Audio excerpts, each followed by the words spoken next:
Hello, দূরের কাছের আশেপাশের আত্মীয়স্বজন পাড়া প্রতিবেশী সকল বন্ধুগণ, বাড়িতে বসে বিকালে খেয়াল করলাম যে বাহিরে ভয়ঙ্কর সুন্দর এক প্রকৃতির রূপ। তাই আমি আমার সাথে দুজন বন্ধুকে নিয়ে এসে পড়লাম একটি গ্রামীণ পরিবেশে ওয়েদারটাকে আরো বেশি এনজয় করার জন্য। কিন্তু এখানে এসে খেয়াল করলাম যে বাতাসটা হুট করে বন্ধ হয়ে গেছে। তখন আমি আমার এক বন্ধুকে বললাম যে আমি পিছন থেকে একটা ভিডিও করছি, আমাকে দেখলে মনে হয় যে সালমান খান হাঁটতিছে। তখন আমার বন্ধু ভিডিওটাকে সুন্দর করতে গিয়ে সে ঘাসের মধ্যে মোবাইল ঢুকাই দেয়। বিষয়টাকে আমি সহ্য করতে না পেরে আমি সূর্যর ভিডিও করা শুরু করে দিই। এরপর আমরা তিনজন বন্ধু মিলে রেল লাইনে এক নাগারে হাঁটতে থাকি।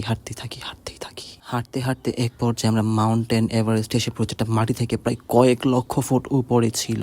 এরপর আমরা পদ্মা সেতু দিয়ে পদ্মা নদী পার করে এসে দেখতে পেলাম ঠাকুমার ঝুলির সেই ভয়ঙ্কর ভয়ঙ্কর দূষিত গাছগুলো, যেখানে ছিল শাকচুন্নির বাসা। হাঁটতে হাঁটতে এক পর্যায়ে এসে মনে হলো যে কালকে থেকে আবার এসএসসি পরীক্ষা শুরু। এরপর থেকে আমি একদম সম্পূর্ণ ডিপ্রেশনে চলে যাই। অবশেষে কয়েকশো মাইল হাঁটার পর আমরা এসে পৌঁছালাম ব্রাহ্মণবাড়িয়া জেলার বিখ্যাত মিক্সচার দোকান ইন্টারন্যাশনাল মোড়াহাটিতে।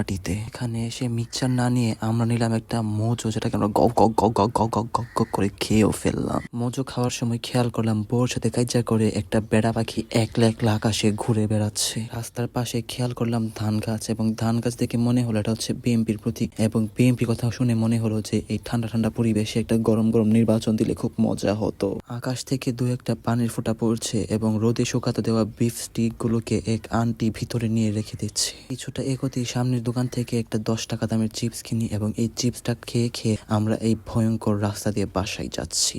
ভিডিওটা দেখে সময় নষ্ট করার জন্য আপনাদের সবাইকে ধন্যবাদ।